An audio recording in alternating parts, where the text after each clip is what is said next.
으로 입성하시는 그런 장면을 같이 제 묵상을 했습니다.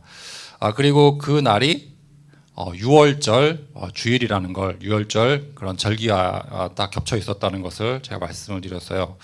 예수님이 6월절에 맞추어서 입성을 하셨고 또 십자가를 향해서 가시는 것은 분명히 하나님이 우리에게 주시는 메시지가 담겨 있습니다. 자, 오늘 본문에서는 예수님이 제자들과 마지막 만찬을 함께 하시는 그런 장면을 또 묵상을 하게 됩니다. 예수님이 십자가에 달리시기 전에, 십자가에 죽음을 당하시기 전에 바로 전날 제자들과 함께 마지막 만찬을 드리게 됩니다. 그래서 우리가 마지막 만찬, 성만찬, 우리가 지금 다음 주에 이제 지키게 될 성찬식의 원형이죠. 자, 그날을 기념하기 위해서 우리 교회가 절기마다 이렇게 성찬식을 지키고 있습니다. 자, 다음 주일이 성례주일이고 성례주일에는 성찬식과 세례식이 이렇게 진행이 됩니다. 그래서 이제 성례주일을 맞이해서 우리가 성찬의 참된 의미를 한번 성경을 통해서 그리고 언약적인 관점으로 함께 살펴보도록 하겠습니다. 자, 첫 번째, 성찬의 원형이 6월절 만찬이라고 제가 말씀을 드렸어요.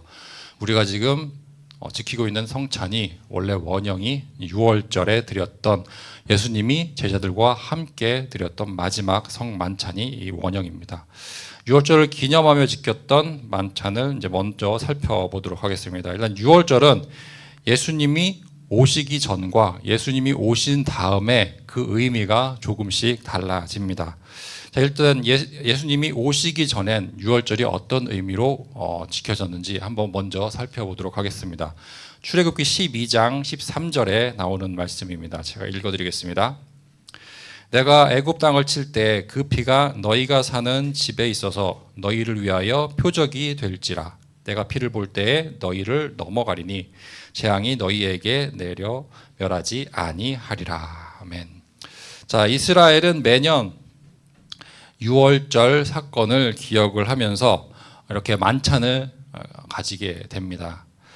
6월절 만찬에는 여러 가지 요소가 있어요. 빠지면 안 되는 요소들이 있었습니다. 이스라엘 백성들이 지켰던 6월절 만찬에는 정말 중요한 흠 없는 어린 양이 있어야 합니다. 흠 없는 어린 양. 대속의 죽음을 위해서 어린 양을 준비를 했죠. 희생당하는 어린 양이죠. 자, 그리고 다음에 어린 양의 피가 준비가 돼야 합니다. 그러니까 심판과 재앙을 넘어가게 해줄 그 어린 양의 피, 이게 준비가 되어 있어야 합니다. 또 무교병과 쓴 나무를 같이 먹었다고 이렇게 기록이 되어 있습니다. 이게 왜 그러냐면 급히 떠나야 했던 출애굽의 순간을 기억하기 위해서 이 무교병 그리고 쓴 나무를 같이 이렇게 먹게 됩니다. 그들이 애굽으로부터 가지고 나온 발교되지 못한 반죽으로 무교병을 구웠으니 이는 그들이 애굽에서 쫓겨남으로 지체할 수 없었음이며 아무 양식도 준비하지 못하였음이었더라. 출애굽기 12장 39절에 나오는 말씀입니다. 이런 상황에서 무교병을 먹었고 또 쓴 나무를 먹었기 때문에 그 날을 기념하기 위해서 6월절 성만찬에 이렇게 준비를 해서 먹게 됩니다. 자, 이 만찬은 하나님의 구원을 잊지 않기 위해서 계속 지켜져 내려오고 있습니다. 이스라엘 백성들은 아직 메시아가 오지 않았기 때문에 이 만찬을 계속 지키고 있죠. 자, 부모가 자녀에게 언약을 전달해 주었던 시간입니다. 이스라엘 백성들은 아직도 언약이 성취가 되지 않았기 때문에 계속 이 시간을 가지면서 후대들에게 출애굽 사건을 얘기를 해주고 있습니다. 하나님이 크신 능력으로 애굽의 재앙에서 구원해 주셨던 날을 기념하면서 만찬을 지금 계속 갖고 있습니다. 자, 6월절은 과거의 사건, 과거에 일어났던 사건을 기억하고 기념하는 날입니다. 자, 이런 의미로 지켜졌던 6월절이 예수님이 오시고 나서 그 의미가 조금 달라지게 됩니다.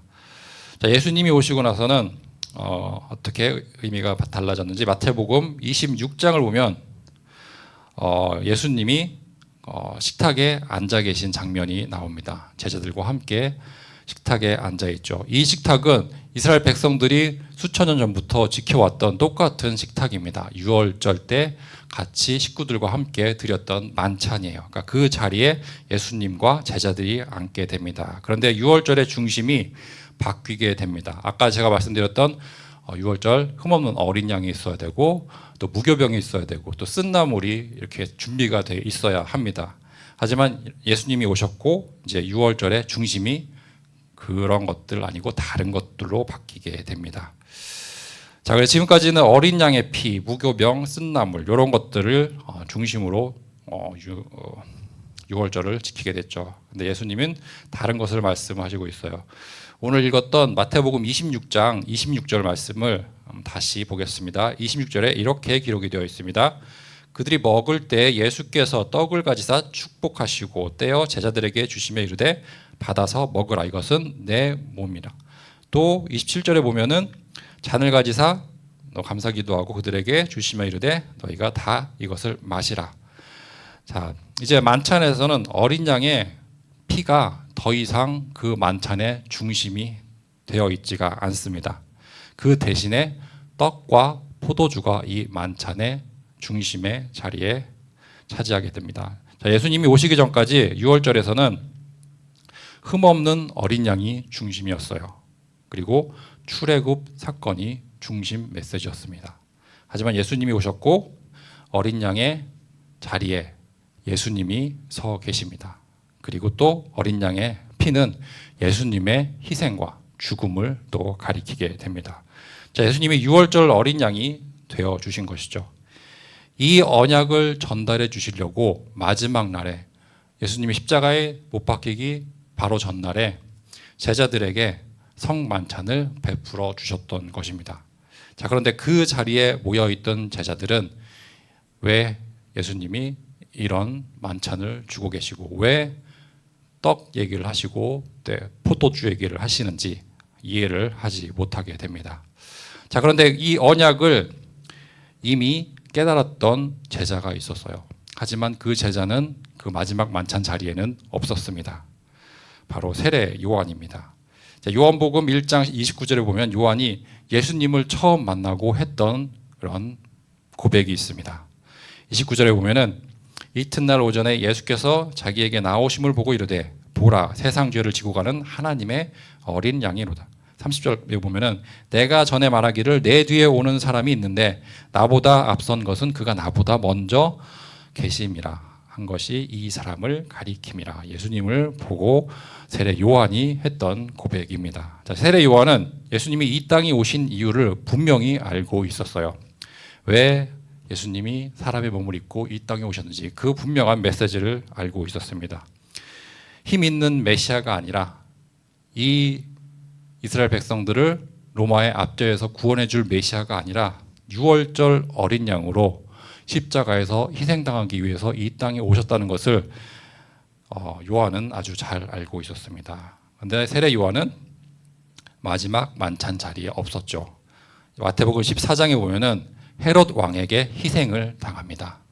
잔치에서 희생을 당합니다. 순교를 당했던 것이죠.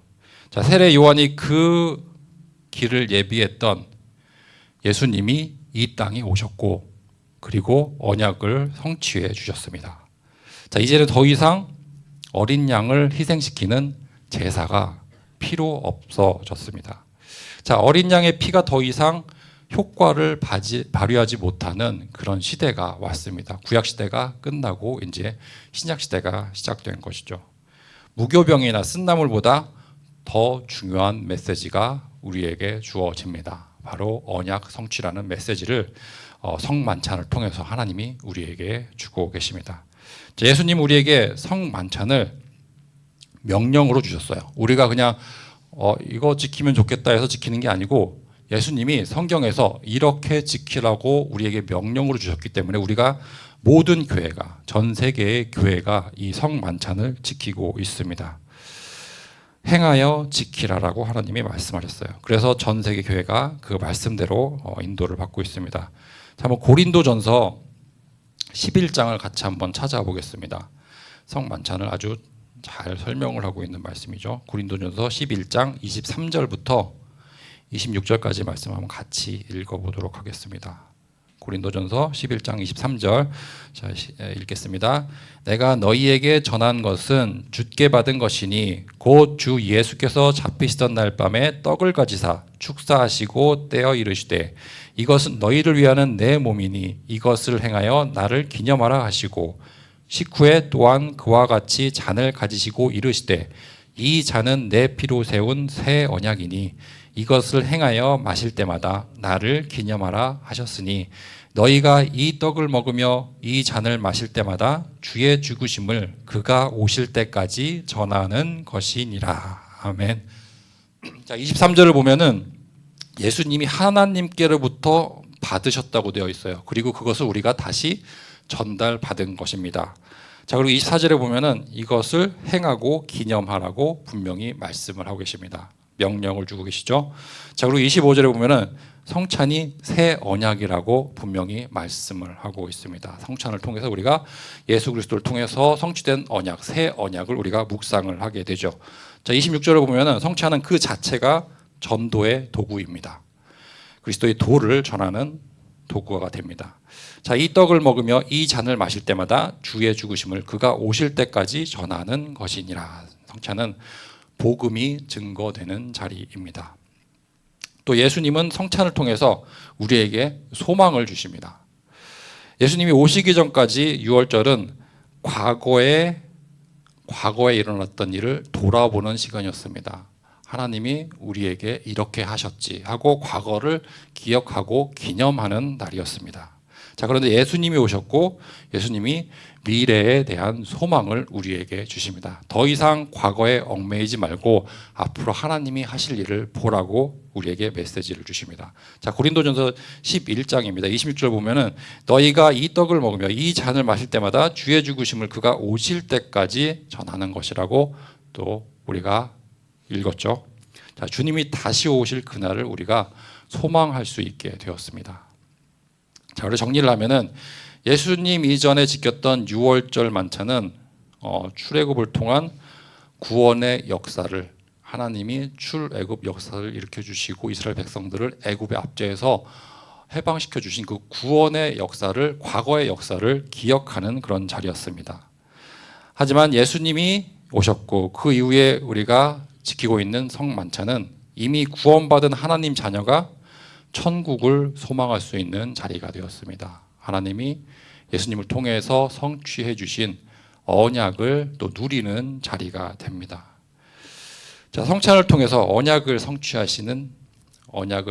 주신 예수 그리스도가 묵상되어지기를 바라겠습니다.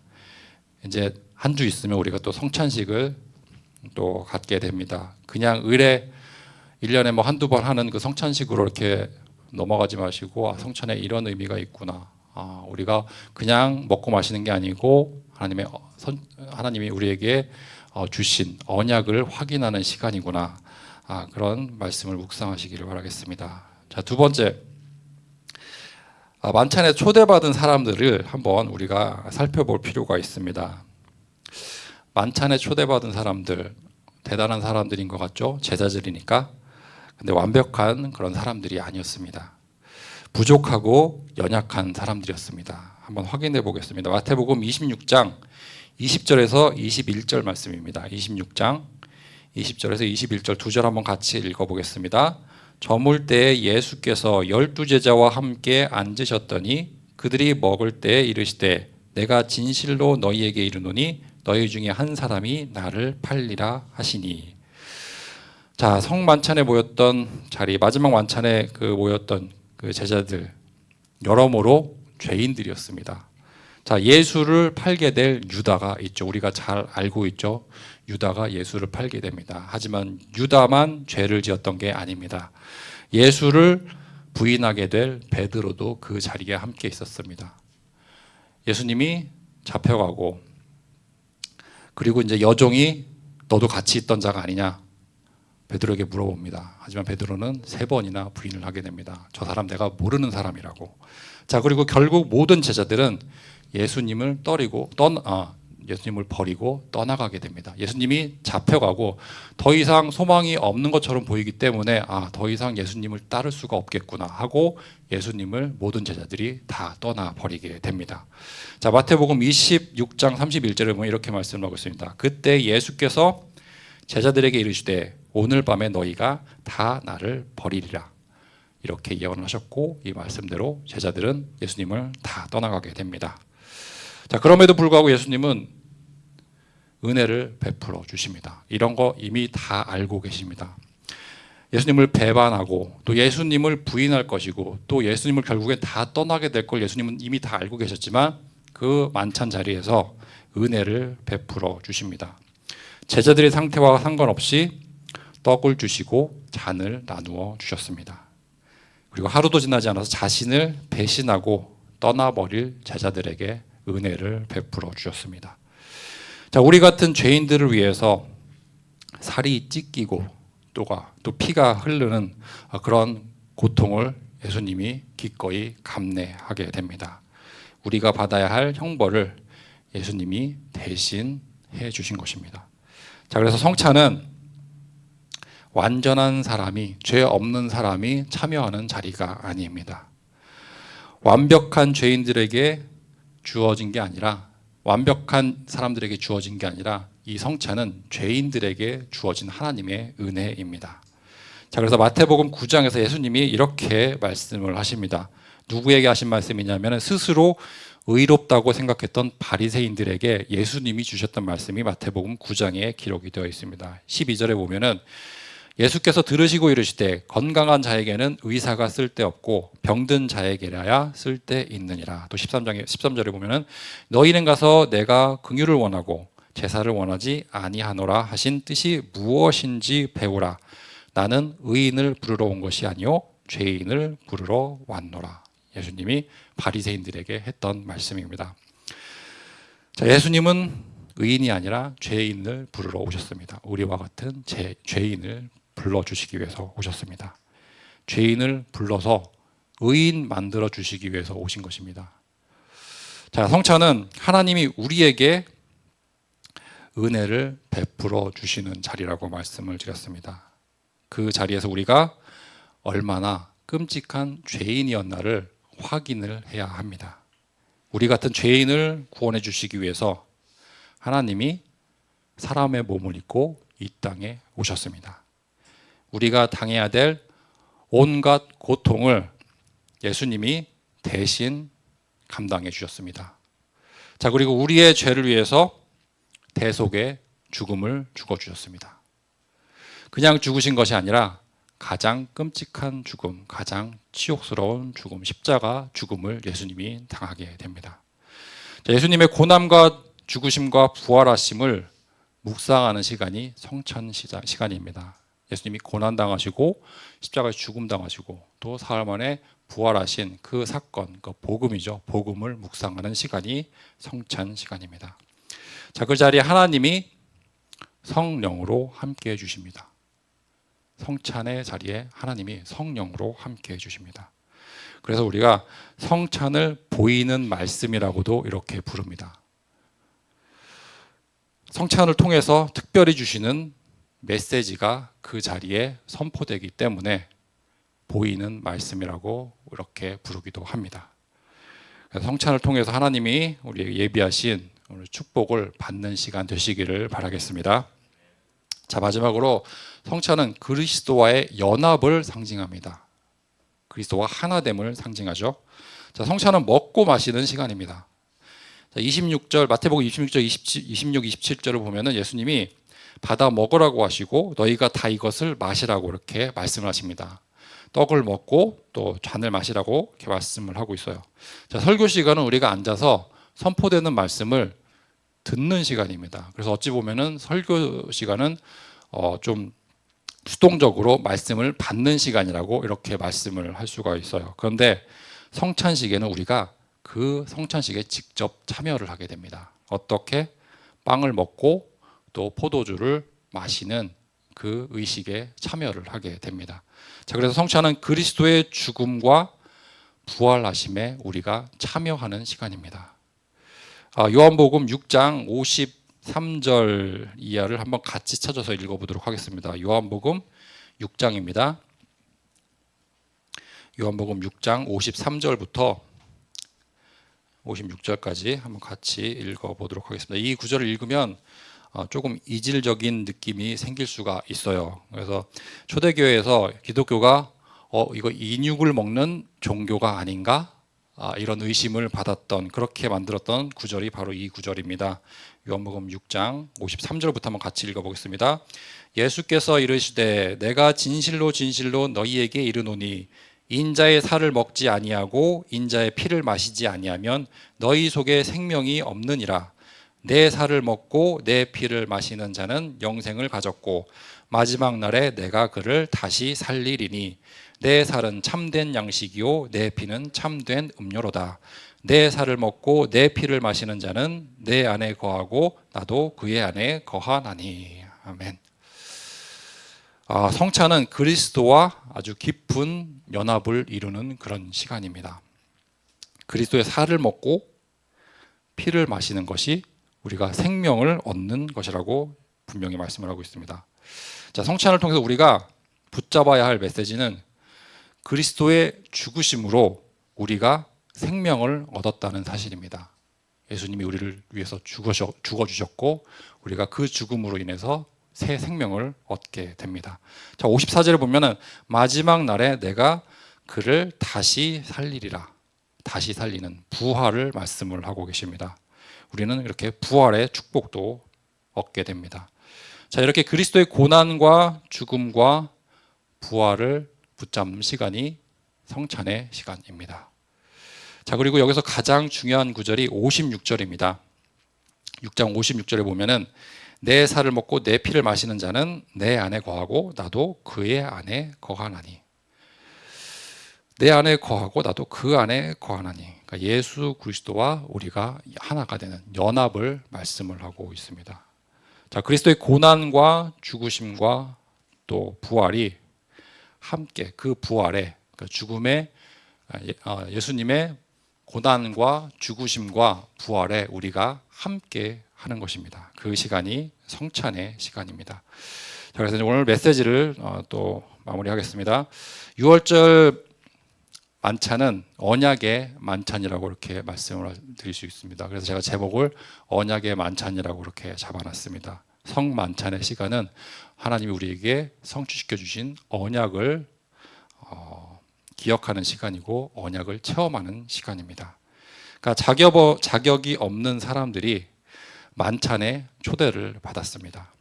제자들조차 예수님이 십자가에서 왜 죽으셔야 했는지 그 참된 의미를 이해하지 못하고 있었습니다. 예수를 팔아 넘기기도 하고 또 예수를 모른다고 부인하기도 하고 또 결국엔 모든 제자들이 예수를 떠나게 됩니다. 자, 이렇게 자격 없는 죄인들을 위해서 예수님은 성만찬을 마련해 주셨습니다. 이것은 죄 사함을 얻게 하려고 많은 사람을 위하여 흘리는 바 나의 피, 곧 언약의 피니라. 마태복음 26장 28절에 하신 말씀입니다. 성만찬은 예수의 보혈을 묵상하는 시간입니다. 또 많은 사람들을 위해서 흘리신 예수의 보혈을 또 묵상하는 시간입니다. 그 보혈로 언약이 성취되었습니다. 그리고 그 보혈로 우리가 구원을 받았고 언약의 백성이 되었습니다. 한 주간 언약의 만찬이 또 묵상되어지시기를 바라겠습니다. 한 주간 말씀 묵상하시면서 우리가 성만찬 시간에 하나님이 예비해 주신 그런 또 메시지, 또 축복, 또 은혜를 받아 누리는 그런 시간 되시기를 바라겠습니다. 기도하겠습니다. 사랑과 은혜가 풍성하신 하나님 아버지, 우리를 성찬의 자리로 불러주시고 그리스도의 몸과 피로 세우신 언약 속에 참여하게 계심을 감사합니다. 사랑교회 청년들이 주님의 죽으심과 부활하심에 참여하는 귀한 인생들 되게 하여 주시고 날마다 임마누엘 축복 누리는 참된 인생 되게 하여 주옵소서. 날마다 우리의 믿음을 새롭게 해주시고 매 순간 하나님께 질문하며 말씀 속에서 답을 얻고 힘을 얻고 평안을 얻어 승리하는 인생들 되게 하여 주옵소서. 이 모든 말씀 우리 주 예수 그리스도 이름으로 기도드립니다. 아멘.